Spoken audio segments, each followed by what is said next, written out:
A1 Automotive. Always honest answers. This is the Happy Hour. You guys going to happy hour? Coming at you live from the heart of Lincoln, America. Yeah, I'll come for a couple. Here are your hosts, Nick Sainert. I want to know what it's like to commit a crime without having to spend time in jail. And Enrique Alvarez Cleary. C is for chunk. Brought to you by Empire Fence and Netting on 93.7 The Ticket and theticketfm.com.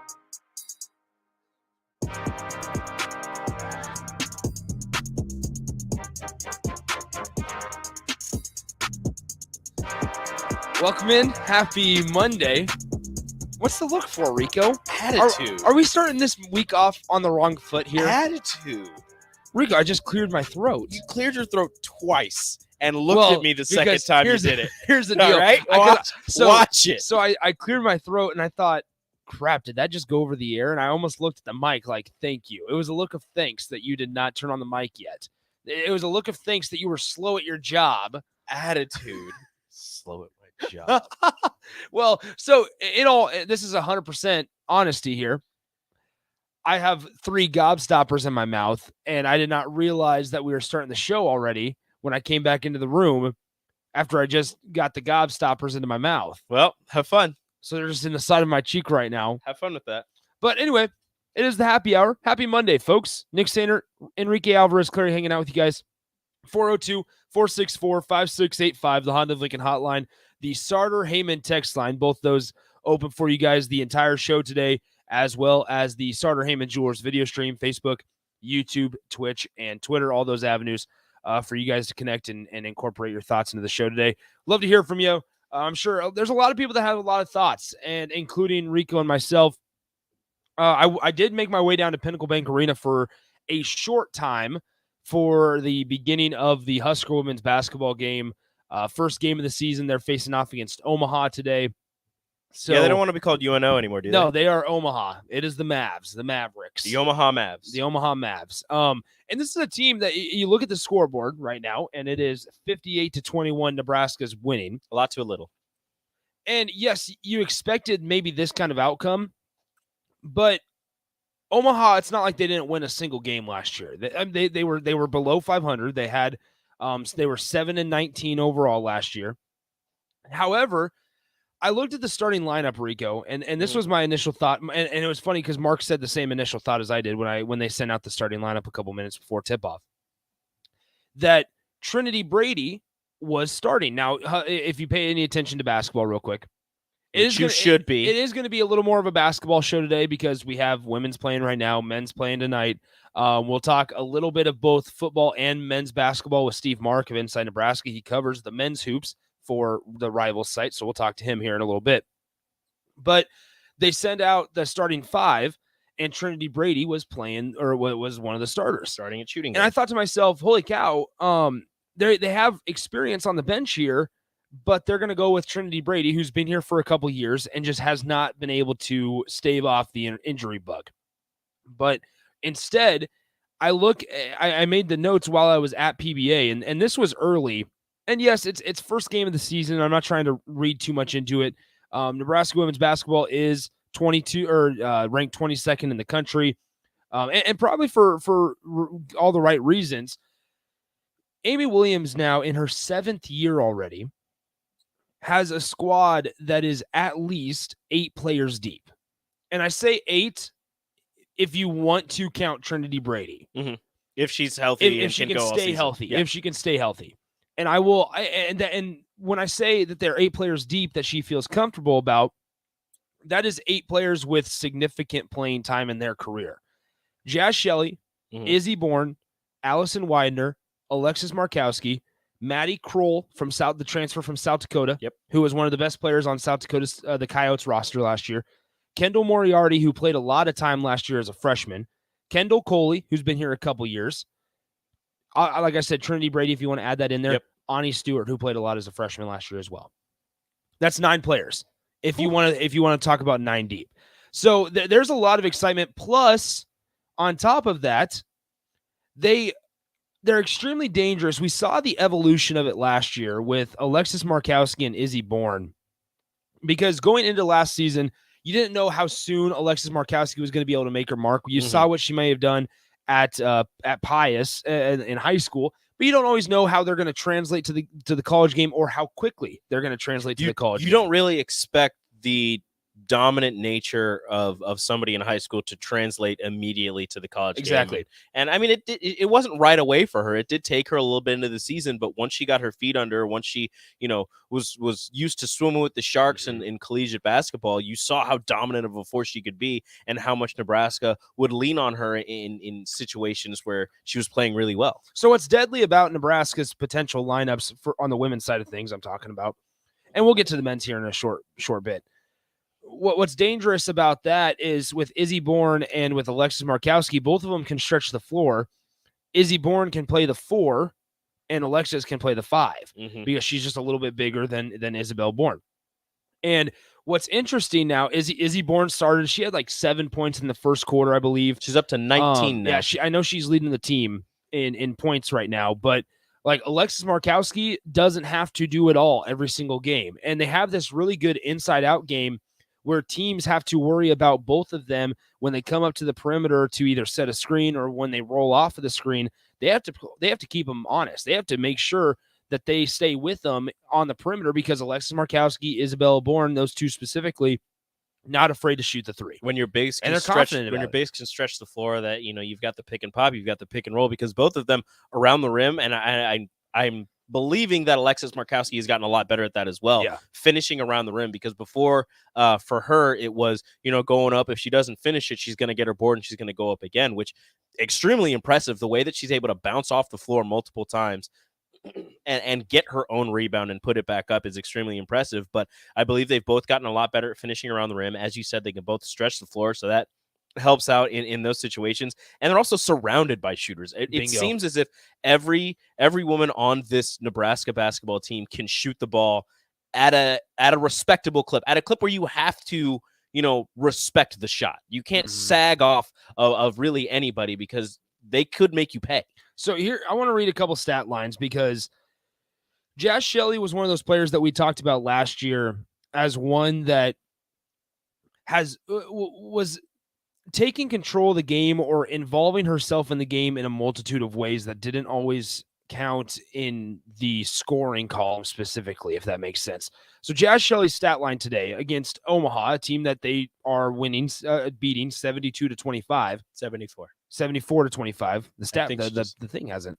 Maybe that was 26. Whatever. So anyway, 72-26, 72-25, whatever it wanted to be. Jazz Shelley's stat line, 5 points, has only taken 6 shots, has 5 rebounds and 8 assists. Compared to 4 steals in 23 minutes. Now, when you look at, let's say Nebraska's playing Iowa, if you can figure out a way to distribute the ball like that against Iowa or against Purdue or Northwestern, the top teams in the Big Ten, and when it comes to women's basketball, you're going to find success. Also, Allison Widener is quickly going to become a fan favorite if she continues what I saw in the brief time, the 35 minutes of game time that I was able to watch today. Right now, she has 15 points. She's shooting 7 of 8 from the field. Why is she shooting such a high clip? Because she has 3 offensive rebounds. One of those just came, and that was what confused me, is I thought they were at 72. She just shot in after, I don't know who took the... so now she's 8 of 9. Yeah, with 3 offensive rebounds. Whoever took the mid-range jumper missed it. She shot in. Nobody was boxing her out. There's nobody in the middle. She grabs it, gets back down, lays it in really easy. She's a hustle player. Yeah, that's what she does. And she's from small town Nebraska. She's going to become a fan favorite quickly. Once again, has 17 points, 8 of 9 from the field, 1 of 2 from beyond the arc, 3 offensive rebounds, 6 defensive rebounds from the guard position, 3 assists, and 1 steal today.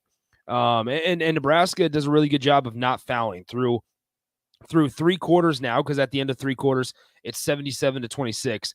After 3 quarters of play, they've only had 14 fouls all game long. Allison Widener with another. Is it Widener or Widener? Widener with another layup, little fast break. So it's going to be fun to see.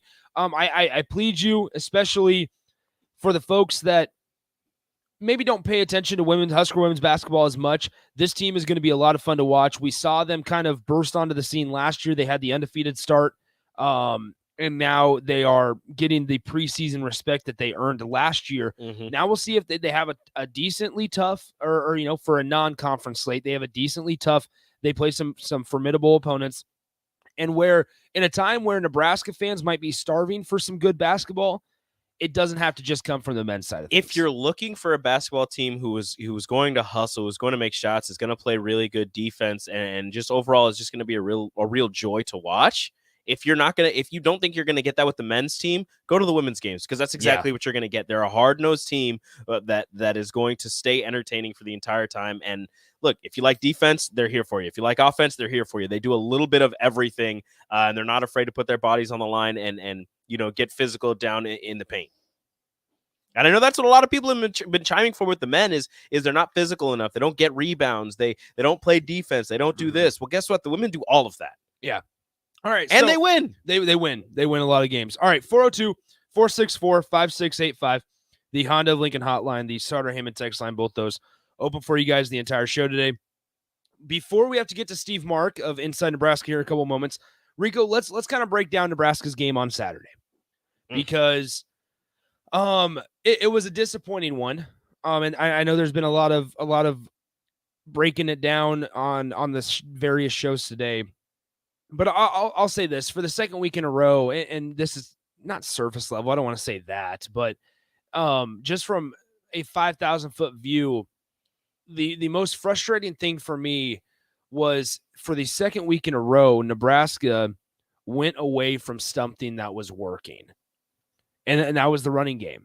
And in a game that your quarterback wasn't throwing it efficiently, maybe they were throwing it well, but your receivers were not holding up their end of the bargain. Yeah, the receivers didn't have the greatest game. And I sat there in moments where, especially in that spurt of Nebraska's 6 straight 3-and-outs, going, what is something that might be able to get Nebraska out of this funk or get them into a rhythm?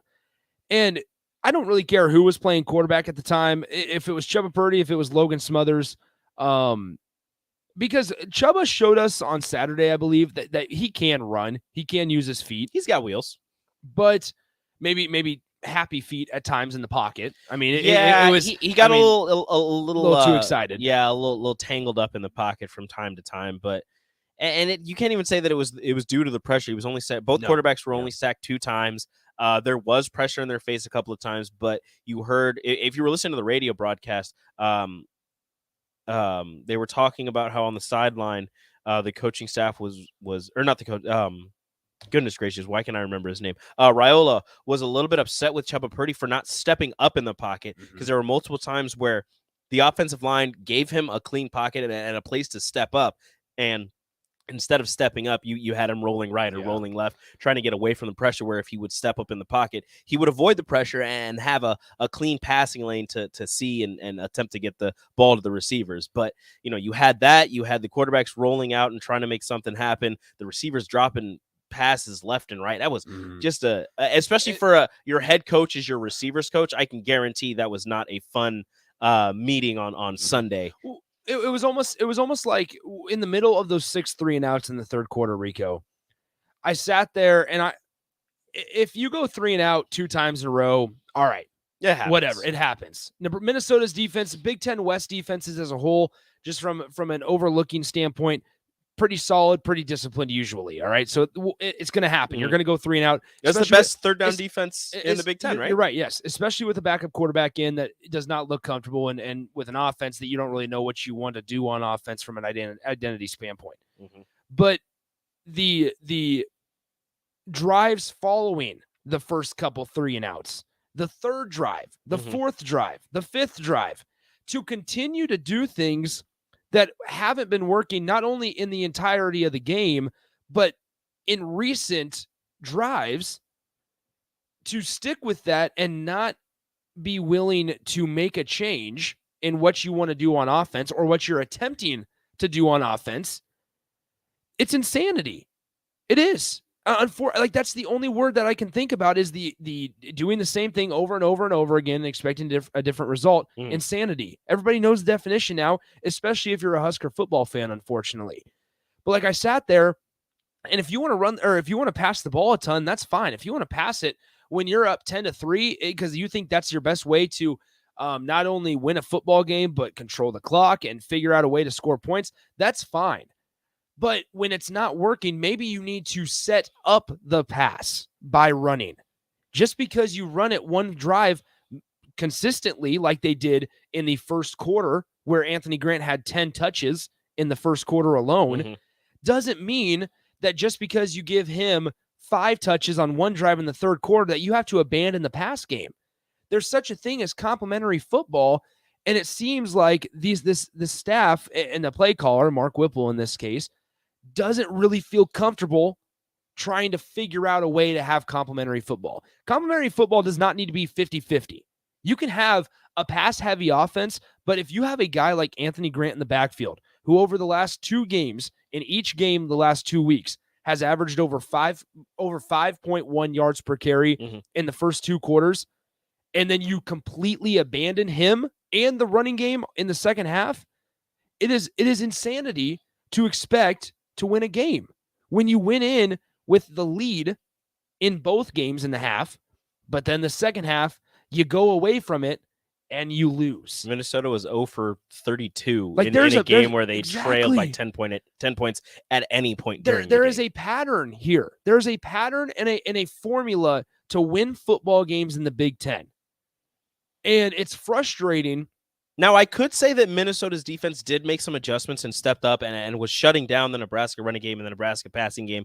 But there were instances where Nebraska maybe went a little pass heavy as opposed to trying to load Anthony Grant up with carries, because I still think, even though he had, I believe, 21 carries, somewhere around that wasn't enough. That's not enough carries for a guy averaging 5.5 yards a carry. And if you want to say he got most of his yards in the first half, that's true. He got most of his carries in the first half as well. When we've seen that there in recent years, no matter who the running back is, all right, you can throw any running back that Nebraska has suited up and sent out there in the last 5-6 years, that if you don't let them get into a rhythm and you just abandon them and then come back and you expect them to have immediate success, it doesn't work that way. It does not work that way. You cannot go to Anthony Grant and say, we're going to lean heavy on you for the first and second quarter, give you 10 touches in the first quarter alone, and then when we come back to you in a third and long situation in the third quarter, after not using you for 12, 13 minutes of game time, we expect you to break off a big one and make a play for us. It doesn't work that way when your offensive line is below average. Like there's patterns, once again, to winning football games in the Big Ten, and specifically the Big Ten West, when you don't have to face juggernauts like Ohio State and Michigan. But now you do this week. But with the Big Ten West specifically, there's patterns and there's formulas on how to be successful. And guess what? Minnesota shoved that formula down your throat on Saturday. They knew exactly what they wanted to do. And even though Mo Ibrahim wasn't very effective in the first half of the game, you know what they decided to do? They decided to load him up with carries. They kept going to him. And yes, they changed quarterbacks and they ran more of an RPO style offense. And that's what kind of got Nebraska's defense out of sorts, although they still played a solid game. They played a game good enough for you to win that game. You should have won that game with the way that Nebraska's defense was playing. They went to a more of an RPO game with more of an athletic quarterback, and it threw your defense out of sorts. What you were doing was some play action, maybe running here and there, trying to get between the tackles. It wasn't working. You went away from it, went to more of a passing offense, but your quarterback wasn't getting the ball to your receivers, or your receivers were dropping the passes. There was a way to switch things up, and that was by switching up your quarterback. You did it for one drive during that 6 3-and-out performance. And Oliver Martin dropped that pass. And Oliver Martin dropped the first down. Maybe it wasn't the most accurate pass. It wasn't, but it hit him right in the hands. It may have been behind him a little bit, and the defender may have gotten there, but it hits you right in the hands. That's one of those you have to reel in. And watching the film, if you go back and watch the game over and over, the lack of effort on the back end there might be to blame as well. Now, I'm not trying to call guys out, but that also could be. It did not look like we had all of our wideouts going 100% every single play on Saturday. It was an ugly game. It wasn't the cleanest, and when you finally got Logan Smothers in the game and asked him to save you from defeat, he looked pretty good on those drives. Corey and Lincoln, speaking of Smothers, Corey and Lincoln says this on the Starter Heyman text line, 402-464-5685. It's about the quarterback. If Smothers plays the entire game, we win. And I would agree that you have more of an opportunity to win, because I think your offense is more dynamic with Logan Smothers in there. Well, I think Chubba can run, but they didn't want to put him in that situation. Well, especially he's coming off of a knee injury. Yeah. Like his knee was banged up a week ago. And if we know anything, that you're not going to get 100% within a week. And at this stage of the season, especially with the knee. In this stage of the season, if you're banged up, you're going to stay hurt. Like you're going to have to play hurt. But for all we know, Logan Smothers has not been hurt, has not been banged up. And yet, once again, when things aren't going well, it's been you've been reluctant to make changes. I understand letting the ebbs and the flows of the game go through and sticking with the guy to show confidence, not only in what you're preaching, but also in that player. I get that. Mm-hmm. But there's got to be a time, and there's not a set style. There's not a set time. It's not like you go into the game and say, all right, by the third quarter, if you have this many points, you get to stay. That's just something as I think as a head coach and an offensive coordinator, you have to have this feeling of, okay, it's not working with Chubba, and we need to now put that same confidence we put in Chubba Purdy into and invest that into Logan Smothers, because now it's his time. Because guess what? It wasn't working. Nothing was working through the pass game over the last 2 weeks, unless Casey Thompson's in the game. Let's go ahead and take a break. When we come back, we'll be joined by our good friend Steve Mark of Inside Nebraska. He'll break down Nebraska's game on Saturday with us against Minnesota, and then talk a little forward about Michigan, as well as some men's hoops as they open their season tonight against Maine. We'll do that coming up with Steve Mark of Inside Nebraska on the Happy Hour on 93.7 The Ticket. Follow Nick and Enrique on Twitter at Nick_Sainert and at Radio Rico AC. More of Happy Hour is next on 93.7 The Ticket and theticketfm.com. If you're in Lincoln, Waverly, or the surrounding area, listen up. Select Plumbing gets it right the first time on a variety of issues for your home and business, including general plumbing, water heaters, faucet and fixture repair, underground sewer and water repairs, backflow testing, and more. Keep your property free from leaks and other issues. Call today for a free estimate at 402-560-6197. Plus, they're hiring service plumbers. If you're in Lincoln, Waverly, or the surrounding area, contact Select Plumbing to inquire at 402-560-6197. Your home should not be a zoo to unwelcomed animals. Let the experts at Bats to Rats take care of those problems. Dane has been a leader in wildlife and pest management and prevention in Lincoln and the surrounding area for 15 years. He can help you get rid of bats, rodents, and anything else. Whether it's residential or commercial buildings, schools, apartments, or churches, they're always a phone call away. Call today at 402-310-0904 or visit batsterats.com. Bats to Rats Wildlife Control and Prevention. Mary Ellen's Food for the Soul and Gato Comedy Syndicate present Big Comedy Energy November 11th and 12th, featuring headliner Corbin LeMaster. If you don't know, cultural appropriation is like if you're not black, you can't have cornrows. If you're not Asian, you can't use chopsticks. If you're white, you can't score a touchdown.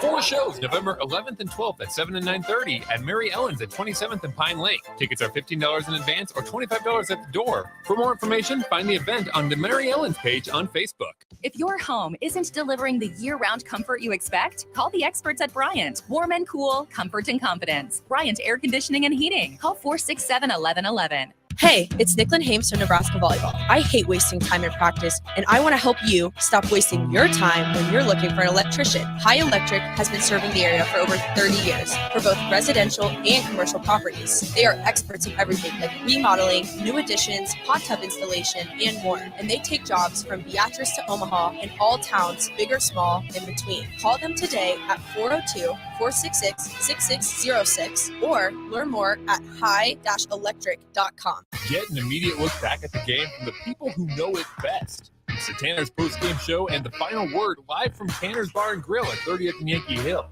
Hear from former players and national champions like Jay Foreman, Rashawn Jackson, and Aaron Davis and see what they saw in that day's game. It's the Tanner's post-game show and the final word live and in person, home or away at Tanner's Bar and Grill, brought to you by Bauer Infrastructure. Only here on 93.7 The Ticket and theticketfm.com.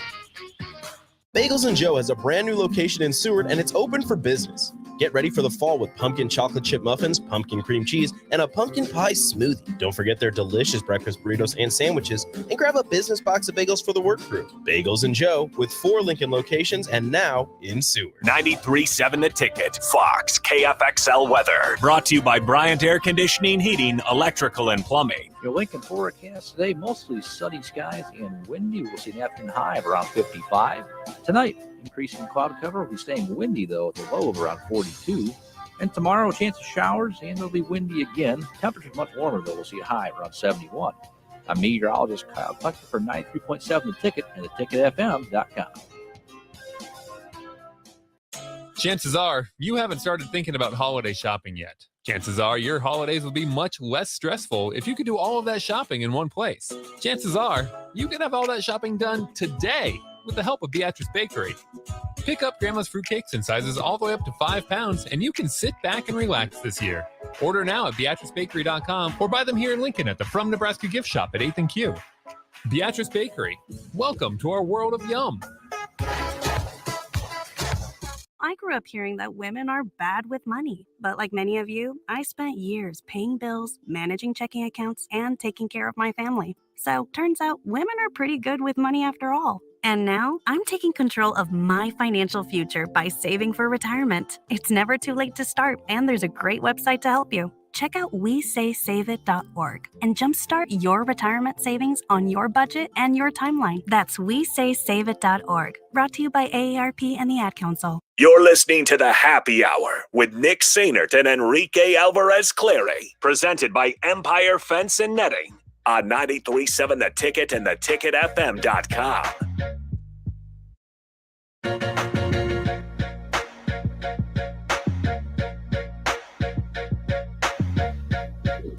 All right, update on Husker women's basketball.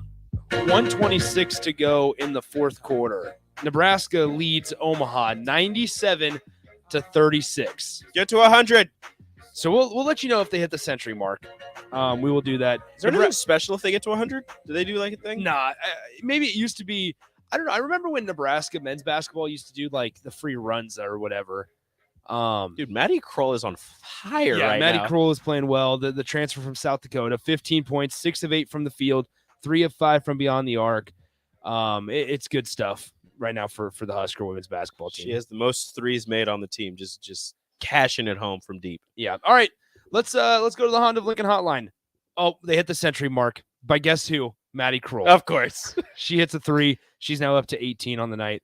Nebraska's on an 18-0 run over the last minute and a half, 15-3 run over the last 4.5 minutes. So talk about stepping on the throat and just putting the dagger in your opponent. There Shut you go. it down. All right, let's go to the Honda of Lincoln hotline, 402-464-5685. We are joined by our good friend Steve Mark of Inside Nebraska. Steve, what's up? How's it going? Hello, Nick. Hello, Rico. How are you gentlemen doing today? Good. We're excited. I mean, Nebraska women's basketball is doing their part. We just have to hope Husker men's basketball does their part tonight against Maine. Yeah. Hopefully they can show out like the women are right now, but I guess we'll see. Anything is possible. But I think the men will get a win tonight. Am I wrong in saying I was talking to my other co-host Jake Bachman earlier, and I said if Nebraska wins by 21, I will be the men by 21. I'll be happy. Is that a good point total to put that on? 21-point victory would be awesome for the men for sure. Okay, so let's go ahead and knock basketball out of the way here first, if that's all right with you. So Derek Walker is kind of the main discussion point going into the season because he has been out for healthcare reasons, and that's all we've known. That's all that's been addressed. I would assume that we don't expect Derek Walker to play tonight. Yeah, I'd be extremely shocked if we saw him play tonight. I think it's going to maybe be a while.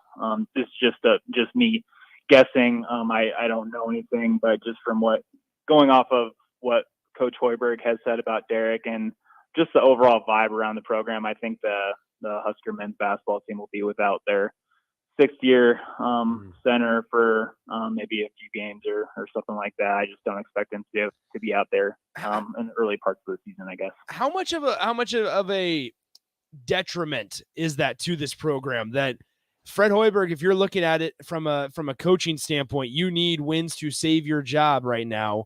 And without a guy in Derek Walker, that's maybe not the most prolific offensive threat, but just having a guy like him out there for experience reasons, for leadership reasons. I mean, how big of a loss is this? You still have him on your bench, obviously, but on the floor, how big of a loss is it for Nebraska? Well, yeah, I think it's a really big loss because of all the traits that you mentioned of Derek. He's a veteran leader. He's a 6-year guy. That's old man strength in college basketball years. 6'9". He's got the size that you want, especially when you're playing teams with bigger, stronger posts. You absolutely want Derek Walker on the court. And yeah, you're right, Nick. He's not going to fill up the stat sheet and score 20 or 30 points or anything crazy like that. He's just going to be the solid old veteran, strong veteran that's really not going to be moved up off the block. And without him, now you have a front court that's kind of inexperienced. We don't really know what we're going to get from Blaze Keita, the 6'11", 240-pounder from Coffeyville Community College. We don't know what we're going to get from the 7-footer Oleg Konyets. We don't know what he's going to be doing, even though what he's shown against Colorado in that exhibition last weekend was, I thought, pretty good. But we just don't know what he's going to look like once the season gets here. And Wilhelm Breidenbach, a 6'10" forward, he's obviously still trying to shake the rust off from his season-ending knee injury after the 10th game last year. It might even, I know Fred Hoiberg, if you watched the game against Colorado, he really liked what he saw from Juwan Gary, the Alabama transfer, as a small ball 5. And Juwan Gary is a 6'6", 215-pounder. He's a strong physical dude. But, yeah, I mean, it's when he goes out there, that's going to be a really small lineup. So, yeah, you're absolutely right. They're going to miss something when Derek Walker's not out there. And they have a little bit of time to figure things out. But, yeah, you'd obviously like to have your 6-year guy out there. We're joined by Steve Mark of Inside Nebraska. And when we look at this Husker men's basketball team, if you kind of take into consideration the last couple rosters that they've had, obviously a lot of turnovers been the roster turnover, has been the common theme. But it's always been centered around kind of one guy on offense, whether it's a Teran Petaway, dating back to a couple years ago, or even a Bryce McGowan's this year, or there's just always been this one guy that it's like, all right, Nebraska needs to get 15 to 20 to maybe even 25 points out of him every single game to give them a shot at it. It feels like it's different this year. We know that Fred Hoiberg wants to take on this new mentality of kind of beefing up the defense and being disciplined on defense. But this is an offense that kind of feels like, in my opinion, and you can tell me if I'm wrong, obviously, that feels like they're going to just have balanced scoring. No guy, there might be one guy that goes off for, 15, 20 points a night, but the next night he might be pretty quiet with 6, 7, 8. I mean, is that the vibe that you're kind of getting? Yeah, absolutely. Like when I look at this offense right now, I don't really know who's going to be the go-to guy, who's going to have the ball at the end of the shot clock. Now, I think it's going to be Sam Grassell. I mean, he seems to be a great option, the 6'7" point guard. But yeah, I mean, in prior years, you're absolutely right. There was always kind of like one player who was expected to do it all. Mm-hmm. But with this season, this specific team, I completely agree with you that I think Fred is kind of wanting to change things up and make more of like a basketball team instead of just kind of like a one-man show like it has been in the past.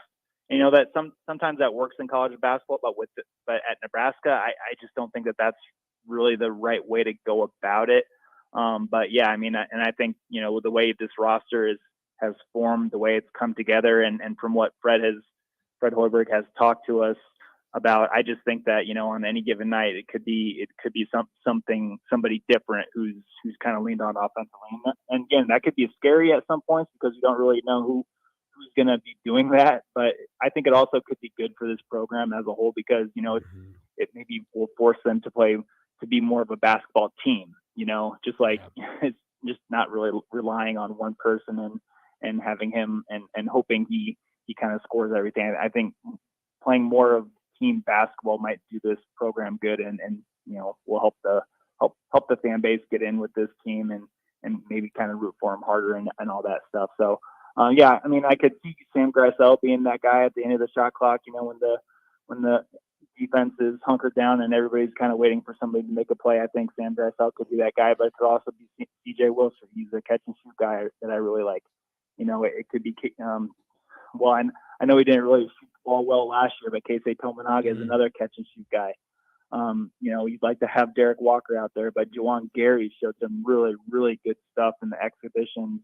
Wilhelm Breidenbach needs to get his shot down, but I could see him, being in that corner and catching and shooting for some threes and things like that. So, there's just a lot of things to figure out with this team right now. But like you said, I think it's maybe good for this program and good for Fred Hoiberg that everything's not going to be funneled through one player, maybe. Mm-hmm.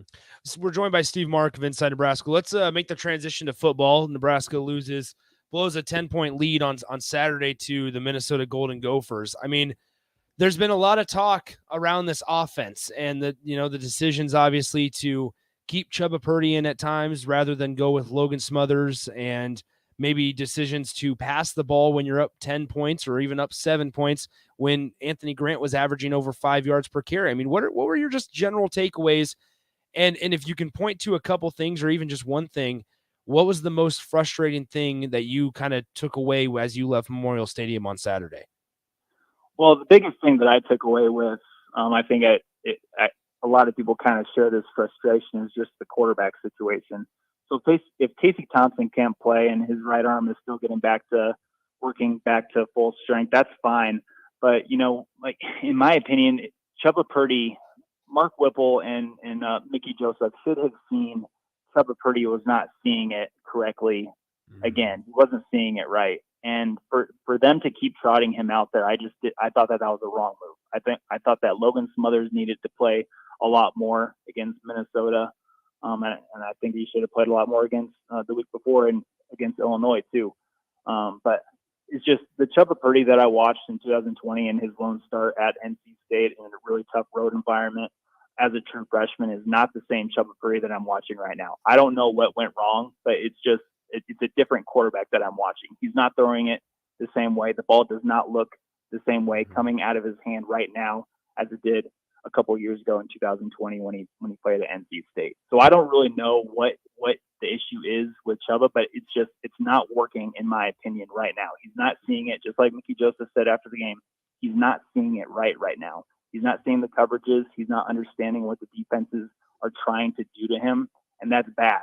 But I think when they inserted Logan Smothers, obviously he's a really good runner, and when Mickey Joseph and Mark Whipple say, after the game and during the press conferences during the week, when they say they want Chubba out there because he's a better thrower, I go back to last year's season finale against Iowa. Logan Smothers did well enough. He threw the ball well enough against a really good Iowa defense.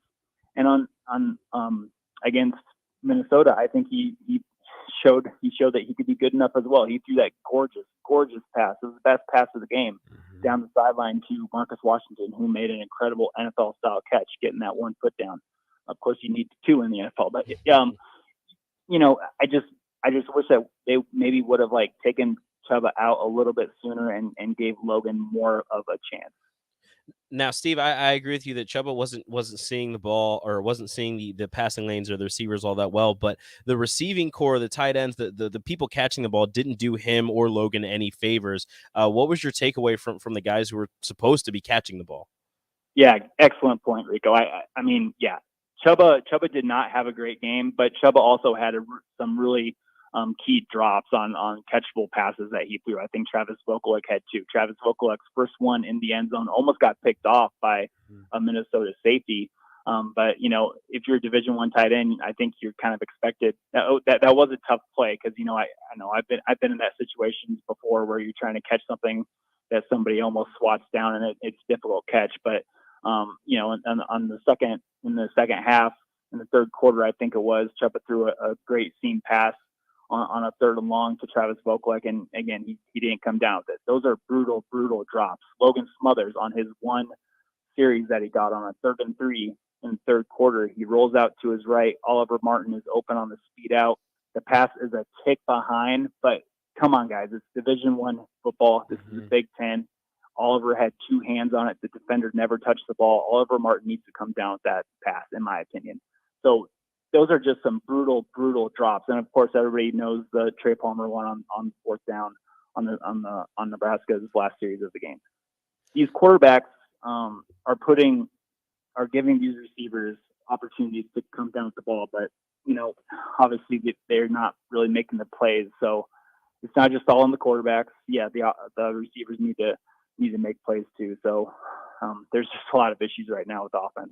Now, do you think that the receivers not making those plays, not making those catches is something to do with like you said, the way that the ball's coming out of Chuba Purdy's hands, or the way the ball's coming out of Logan Smothers' hands, or could it be attributed to the fact that they weren't getting many passes their way? There weren't a lot of pass attempts attempted in that game, or is that just on the receivers just needing to catch it? Yeah, I mean, from everything that the players say during the week and everything that the coaches say, these quarterbacks and these receivers are throwing to each other all the time. The quarterbacks are throwing, the receivers are catching on air all the time. There's plenty of passes being thrown during the week. So I just think it's really on the receivers. It doesn't really matter, in my opinion, who's throwing the balls. And when I go back and watch the plays and I slow it down and I zoom in, these passes are fine. They're fine. I was on the field. I was on the sideline for that Trey Palmer drop on that fourth down from Logan's, and the pass looked fine to me. I just watched the receivers' reactions after they drop it, and you can tell that they knew that they screwed up, that they should have come down with the ball. So I think more on the receivers just to step up, make a play, and do what you're on the field to do. Steve, appreciate the time as always. We'll go ahead and let you go, and we will talk to you next Monday. We'll all see you tonight at the Husker men's basketball game, but we'll talk to you next Monday on the show. Yes, absolutely. Thank you, Nick. Thank you, Rico. That is Steve Mark of Inside Nebraska. Appreciate his time as always, covering both football and men's hoops for the rival site Inside Nebraska, those guys over there. All right, let's go ahead and get to break. When we come back, it's time to bring in Stricken Nate. Now, Rico, I don't know if I'm sure you've seen this already. Jeff Saturday is the interim head coach. Yeah. Let's ask Colts fan Nathan Brennan how he feels about it. And a couple other things. We'll get their thoughts from Saturday as well. Husker women's basketball, it's final. They win by 64 points, 100-36. So Nebraska women's basketball, they start 1-0 on the year. But let's go ahead and get to our final timeout. When we come back, we'll bring in Stricken Nate, talk a little hoops, talk a little football with those guys coming up next on the Happy Hour. Download our app by searching 93.7 The Ticket in your app store to stay in touch and listen all day long wherever you are. More of the Happy Hour is next on 93.7 The Ticket and theticketfm.com. Rosie Sports Bar and Grill, open for lunch and dinner at 9th and P or at 1501 Center Park Road. Been in business for 29 years, and they specialize in a variety of things. If you're looking for someone to get the job done in precision demolition, excavating, trucking, mass grading, and site prep, Brant is the place to call. To set up a quote or learn more, call Brant Excavating at 402-474-4113 or go to BrantExcavating.com. They're also hiring, so join the team today. Brant Excavating, a part of the Bauer brand, who reminds you, go Big Brand! Bagels & Joe has a brand new location in Seward, and it's open for business. Get ready for the fall with pumpkin chocolate chip muffins, pumpkin cream cheese, and a pumpkin pie smoothie. Don't forget their delicious breakfast burritos and sandwiches, and grab a business box of bagels for the work crew. Bagels & Joe, with 4 Lincoln locations and now in Seward. Mary Ellen Food for the Soul and Gato Comedy Syndicate present Big Comedy Energy, November 11th and 12th, featuring headliner Corbin LeMaster. If you don't know, cultural appropriation is like if you're not black, you can't have cornrows. If you're not Asian, you can't use chopsticks. If you're white, you can't score a touchdown. 4 shows, November 11th and 12th at 7 and 9:30, and Mary Ellen's at 27th and Pine Lake. Tickets are $15 in advance or $25 at the door. For more information, find the event on the Mary Ellen's page on Facebook. Hi, Sean Callahan here for Koppel Chevrolet GMC, and things are rocking in Louisville. We've got transport showing up every day with loads of new inventory, lots of new trucks, SUVs, and crossovers. Our pre-owned inventory is also filling up fast. Our GMC Terrain inventory is really filling up fast, so we're putting special pricing on those right now. This is the time to check out our GMC Terrains, as we've got all models with a great selection of colors at a discounted price. So please stop in or check them out online at koppelcars.com. You'll be glad you did. Get an immediate look back at the game from the people who know it best. It's It's the Tanner's post-game show and the final word live from Tanner's Bar and Grill at 30th and Yankee Hill. Hear from former players and national champions like Jay Foreman, Rashawn Jackson, and Aaron Davis and see what they saw in that day's game. It's the Tanner's post-game show and the final word. Live and in person, home or away at Tanner's Bar and Grill, brought to you by Bauer Infrastructure. Only here on 93.7 The Ticket and theticketfm.com. Steve's Garage Doors and Services is under new management, but has the same great service as before. If your current garage door seems outdated or isn't working properly, call their new number at 402-480-2840 to schedule service or get a new door ordered. Steve's can repair most types of garage doors and can always point you in the right direction to get the job done. Give Steve's Garage Doors and Services a call today at 402-480-2840. That's 402-480-2840. At first, I was really nervous and intimidated to buy a ring. I wasn't sure what I was getting into. My experience at Starter Heyman was very easy. I felt like I walked out of Starter Heyman with the ring that was going to make her go wow and say yes. I love my ring. It is so beautiful. I absolutely love my ring. I get compliments on it all the time. I always tell them Starter Heyman. Yeah, we would definitely recommend Starter Heyman. Yeah, it was great. We're definitely coming back in the future. Sauter Heyman Jewelers, Lincoln and Grand Island. SauterHeyman.com. People first is more than a nice sentiment. At American Senior Benefits, it's the mission. If you're ready for a career where you can truly put your customers' needs ahead of everything else, this is for you. American Senior Benefits is one of the leading senior market insurance product distributors in the country, and they're looking for high-energy applicants with strong communication skills. Enjoy on-the-job training, a fun work environment, and unlimited income potential. Visit ASBMidwest.com to learn more. American Senior Benefits. 93.7 The Ticket. Fox KFXL weather. Sponsored by John Henry's Plumbing, Heating, and Air Conditioning. Your Lincoln forecast today, mostly sunny skies and windy. We'll see an afternoon high of around 55. Tonight, increasing cloud cover. We'll be staying windy, though, with a low of around 42. And tomorrow, a chance of showers, and it'll be windy again. Temperatures much warmer, though. We'll see a high of around 71. I'm meteorologist Kyle Tucker for 93.7 The Ticket and theticketfm.com. When you were a kid, clubs were cool. Robotics club or space club and stuff like that. But what do adults get? Book clubs and quilting clubs? No, forget that. How about a margarita club? Get to Upside Bar and Lounge and join the best club in town. 10 flavors of margaritas like Maui Wowie, Burnt Pineapple, and Mango Tango. Try all 10 of them and receive your own souvenir margarita glass. Make it your new Monday night tradition. $4 margaritas and $4 taco baskets. Grab the crew and head on over Monday nights or any night. Upside Bar and Lounge at 29th and Pine Lake. Get a lot of advice about self-care these days, but one of the most important self-care steps we can take is making sure we're financially secure later in life. For small steps you can take to save for retirement, visit WeSaySaveIt.org. A message from AARP and the Ad Council. You're listening to The Happy Hour with Nick Sainert and Enrique Alvarez Clary. Sponsored by Empire Fence and Netting on 93.7 The Ticket and theticketfm.com.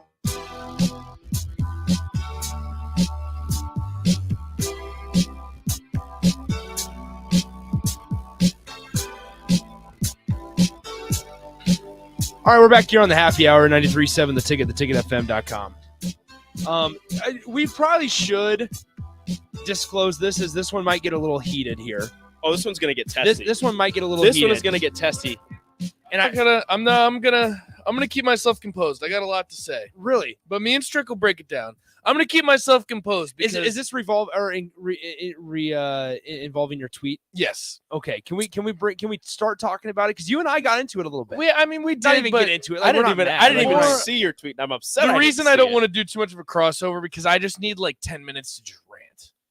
Do you want to do it now? You can rant now. No. I'll wait. But basically, this is all I'll ask of Husker Nation. Let's just start thinking rationally. That's all I ask. That's all I ask. It makes sense. I feel okay, Nate. I'm gonna stay as calm as I can be. I feel as if you are the irrational one in this situation. I don't think so. I think hold on. I need some depth on that. Hold on. Right. I feel as if you're the irrational one in this situation because your tweet said something around, needing to score points to win and then trying to rationalize how Nebraska losing this game after being up 10-0 was a good thing because they showed progress being that they were a 15-point underdog against Minnesota, but you were leaving out the context of, again, Nebraska was up 10-0 and Minnesota was on their backup quarterback. Right.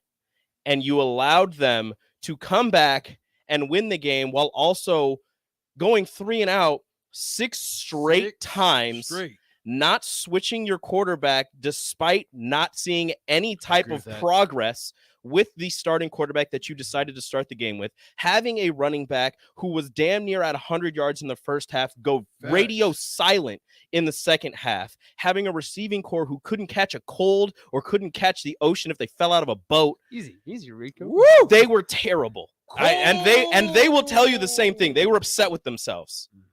They understand. Everything that was normally good about this Nebraska team was terrible on Saturday. The defense played well enough to win, and they got left out to dry by the offense. Which is the offense for the second week in a row. Offensive line had a solid game, and you threw it away by not switching quarterbacks despite your starters seeing ghosts. Rico, and you're you just trying told me to positive. No, hold on. You just told me no, positive. no. And you're trying to rationalize this as being a good game for When Nebraska. did I say good? When did I say? I said there were positives, and you just said positives. I completely agree. Chubba Purdy, I told Strick this last week. He's bad, okay? He should have been out probably after the 4th drive. I said he had a short leash, and that leash was longer. For some reason, that leash was have a leash. Drive from here there to was Lincoln. No leash. I'm on the same page. I said I was frustrated and I was angry, but at the same time, there are positives, and you said the exact positives. This team showed progress. I'm not happy. They did, and it's not a win. There was flashes. There wasn't any progress. The defense looked great. The defense has looked. The defense looked great. The defense has looked solid ever since Bill Bush took over. Agreed. They played. Positive. They played well enough to win last week. They played well enough to win this week. Correct. That may be a positive, but that's just something that they've been doing. Is playing well enough to win, still losing the game. Exactly. They've been doing that. You play to win the game. They've been doing that for 4 years now. They've been playing well enough to win you know where this and difference, losing. Do you know the difference? Every single aspect of this Nebraska football team has had different games where they play well enough to win and still lose, because the offense will show up one day, the defense will be radio silent. The defense will show up one day, the offense will be radio silent. Both will show up one day, and the special teams is a car crash that you're just watching on the interstate. None of this Husker football team will show up on the same Saturday ever. It seems that. And you know it seems like for 4 straight years. And you know what the difference is? You lost to Georgia Southern. You have an interim head coach and a quarterback that can't play. The fact that this team still shows up week in and week out and competes is nothing short of a miracle. Tell them, Nate. This That's is a testament to them being competitors. That's a testament to your interim head coach. And you know but what? being I'm a okay with competitor that. is not good enough. You've been a competitor for 4 years. And you have You an have interim been head coach who trying lost to to Georgia win Southern. for 4 years, and you haven't done diddly Rico, squat. If Scott Frost was It's a still the great head game of coach, pickleball. if Scott Frost is still the head coach, I am 100% with you. 1,000%. You have an interim head coach, a quarterback who can't play, and you lost to Georgia Southern this season. And you fired your defensive coordinator. The fact that this team shows up and can compete against a team that's going to win 8 or 9 games is nothing short of a miracle. Again, me and Strick will break it down, but I just have to rant because I think the expectations for this season are so unfair to Mickey Joseph right now. And what I saw on Twitter is absolutely egregious. Absolutely No. What's the egregious. expectation? Because I can't tell you what the expectation I think is to just compete and show up. What's the expectation show at up and Nebraska? compete. What is the standard at Nebraska? None of us have a damn clue. There is no standard. Then I'll we be none of honest us have with you. a damn clue what the identity, what the standard, Because there isn't what the one. expectation has been. Because there isn't one. You lost to Georgia Southern. So Okay? let me interject because I absolutely think both of you have great points. But the fact of the matter is, and we need a station identification. Yeah, we do. Let's go ahead, and we'll pause 10 seconds. This is Lincoln's home for sports talk on the FM dial. Also online at theticketfm.com. On the internet. KNTK FM Firth, 93.7 The Ticket. So I'm going to interject, and I'm just going to say this. I think both of you are absolutely right. And I also got to say, Nate, you have a point. But I also think that they made some mistakes in there that did. could have cost them a situation. And to that, you have to put the onus on the coach and the coaching staff in this specific instance.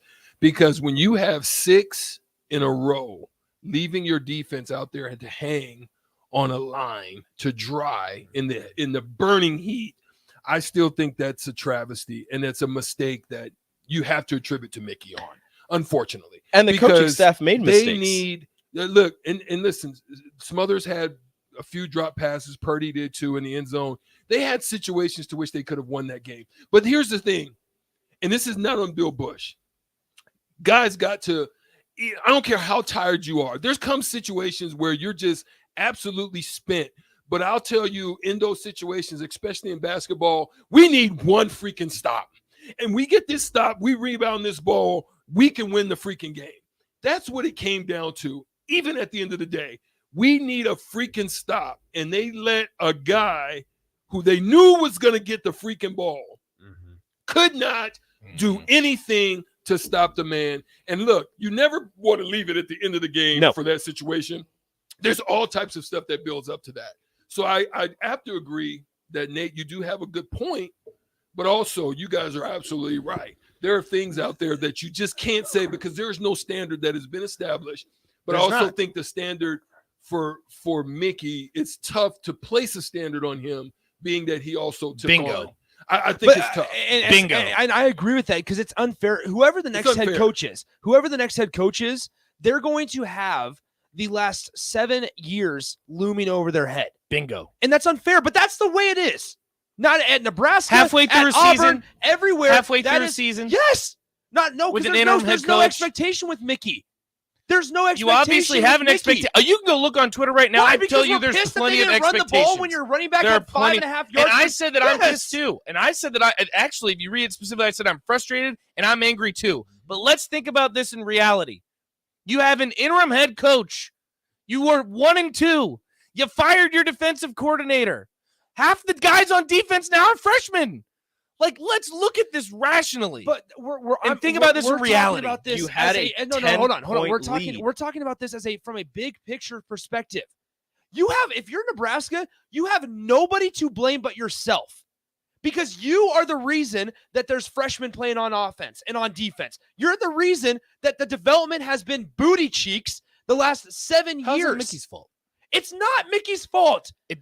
That's why it's a Nebraska problem. Look on Twitter and you'll see the exact opposite. Says. The fans, that's why I got frustrated. The fans on Twitter have no say in this. But that's why I'm frustrated. If the fans had a say in this, Urban Meyer would have been hired 5 weeks ago. That is why I'm frustrated. Is because I look on Twitter and I see everyone blaming Mickey Joseph, and I think it is the most unfair thing that I have ever seen in my life. And given the circumstances, I would say he has done a phenomenal job. It comes with the territory of being a head coach at a Power 5 historic university such as Nebraska. It's seriously unfair, and I agree with you on that. It's unfair. Mickey Joseph shouldn't have these expectations. The fact that people are expecting him to win 6 games and get to a bowl game when those same people at the beginning of the season had this team pegged as a 4 or 5 win program, it's just it's asinine. Bingo. And it doesn't make any sense to me. Bingo. But at the same time, he took over 3-4 weeks into the season. He's had time to make this team into his team. I understand these aren't his players, but And, you know, I don't really like, you know, bringing this guy up, but Urban Meyer said when he took over to Ohio State, now that I'm here, these are my players. These are my guys. I don't care if you want me to bring, you know, get the recruits, bring them in. These are my guys now. I have to figure out how to win with them. And Mickey Joseph and this staff has to do the same thing. Is it unfair because this team wasn't, you know, pegged to win 6 games this season? Yeah, it's completely unfair, but it's something that he knows he has to do. It comes with the territory, and that's what he has to do as the interim head coach is find ways to win the game. You got up 10-0 against this Minnesota team who then had to put in a backup quarterback. When that happens, you expect Nebraska to put this game away, salt this game away. You got it. They've got a backup quarterback in. You let them score 17 unanswered points. Yeah, it would have been 20 unanswered 20 unanswered points before you got your field goal in at the end. Yeah. And you couldn't figure out a way to move the ball at all. And yes, that's on the coaches, as Strick said, because some of the play calling was just dumb, and I don't understand some of it. But at the same time, the players need to make plays. At a certain point in these games, the coaches can only do so much, and it's on the players to That's make what I'm talking plays. Oliver Martin should have caught that ball. I don't want to call anybody out. He should have caught that ball. Trey Palmer should have caught that ball at the end of the game. Travis Vogelek had 2 crucial drops that he should have caught. Many other players had crucial drops. Some of the running backs were reading holes wrong.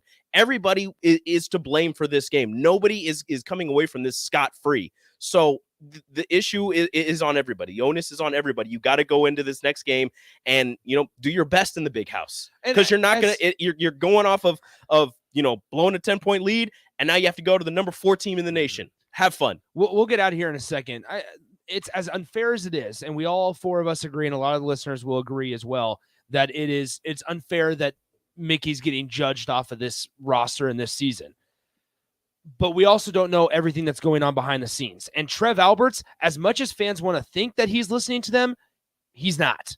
Trev Alberts is figuring it out on his own, and there's a reason that he's in charge. So I would say that as well, that just because of whatever we see on Twitter, I know it's frustrating. I get that. Trev Alberts isn't looking at Twitter when he's deciding this. Right. Alabama Twitter wants to fire Nick Saban. Here's what I would also Crazy. add. Yeah, that's insane. But here's what I would also add.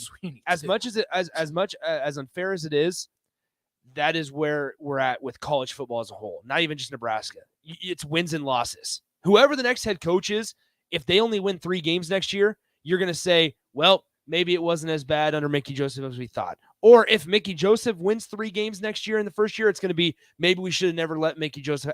You're always going to have that, especially at a place like Nebraska where the fan base is so passionate. So as unfair as it is, and it's very unfair, you're judged off of wins and losses. That's how it's determined whether or not you're a head coach at Nebraska or not. That's basically all it is. That's all it comes down to. Because you can want Mickey Joseph to the moon and back to be your head coach. But at the end of the day, from a business standpoint, which we all know money is the main driver, if he's not winning games, when he's interim or when he's full. No one can fix this nonsense, dude. It doesn't matter who's the coach out there. No one can fix this. That's why I'm saying we don't know what's going on inside. It could be being fixed inside. It's fixable. I think halfway through the season. No, not starting 1 and 2. No, I'm saying we're not going to see the results on Saturday right now. We're not going to see all the results on Saturday. You just got mad because of the result. Of course you're not going to see the result on Saturday. Yes, because the mid-game adjustments have been inconsistent. And I'm frustrated with that too. Game management has not been good. And I'm frustrated with that too. But being like, oh my gosh, like everything is falling apart. How are we there to judge the wins and losses? When's the last time Nebraska made a bowl game? Like what are we doing here? I think people have gotten way too happy and okay with just like Mickey doing this well. Like if Mickey would have gotten blown out against Minnesota, that's one thing. The fact that this team can even show up and being competitive is a miracle. I don't care. It's a miracle. I don't think it is because they've been competitive. They were competitive last year. They were the best 3-win team in the nation last year. Northwestern. They were the best 3-win team in the nation last year. Northwestern has 1 win. Last year, yes. To start out this year, they've been in every game outside of the Oklahoma game. Look at how bad it was. Literally, you barely got by against North Dakota. Northwestern's only win this season against Nebraska. And then on top of that, you lose to Georgia Southern at home under the lights. This team is an absolute shambles. The fact that they can even compete with Minnesota is incredible. I think just the difference. And we got I was going to say, do you guys want to get to Jeff, have us get to Jeff, or do you want to take him in your show? Yeah, we'll get to Jeff. All right, let's go bring in Jeff. All right, Jeff, what's on your mind, man? Hey, thank you. Hey, I want to know who hired Whipple. I don't believe that Scott did. And in the Illinois game, am I right or am I wrong? Didn't Mickey say at halftime that they were going to come out with more of a running game, and then we didn't? And I've also been, in the Illinois game, he came out saying in the second half, or post game, I should say, that they went with Chuba Purdy in the second half because they felt like down 10 points, they needed to pass. They needed to throw the ball to get back into the game. I've been to the home games this year, and I really would like to see. Of course, this isn't going to happen. Whipple not here. And Mickey and Ron Brown call the offense. I don't think that Whipple's doing what's in the best interest of the team or Mickey Joseph. Yeah, appreciate it, Jeff. Appreciate the phone call. All right, we got a minute left. Let's go ahead and we will get out of here. Once a reminder, Husker men's basketball plays tonight, 7 p.m. against Maine. Stricky will be on the call on Big Ten Plus, so make sure you tune into Strick on Big Ten Plus if you're not heading down to PBA. I'm excited for it. Let's hope balanced scoring. That's what I'm hoping. Kind of how we feel like balanced scoring. Maybe not so many threes. Maybe better defensive intensity. Get everyone involved. Disciplined. So let's hope for it. I want to see Oleg with 25 points. I don't want to go through another coaching change. I don't want to go through a coaching change with men's basketball. Big fan of Fred Hoiberg. Just got to get it right. That'll do it for us today on the block with Strick and Nate's coming up next. Stick around for that one. I'm sure it'll be interesting. We'll be done for today. We'll talk to you guys tomorrow. See ya. Adios.